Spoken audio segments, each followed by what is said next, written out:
Hi friends, welcome to my channel. అందరికీ స్వాతంత్ర దినోత్సవ శుభాకాంక్షలు.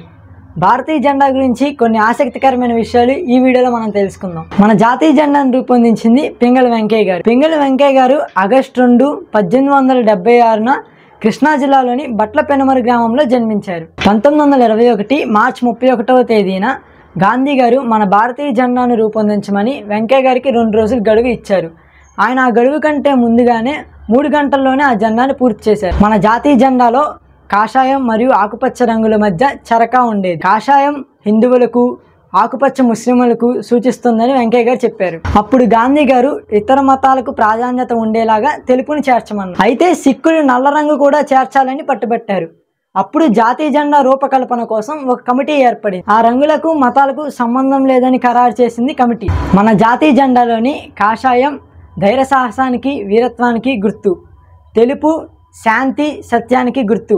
ఆకుపచ్చ విశ్వాసానికి, పాడి పంటలకి గుర్తు. ఇప్పుడు మనం చూస్తున్న జాతీయ జెండాలో అశోక చక్రం 1947 జూలై 22న అధికారికంగా చేర్చారు.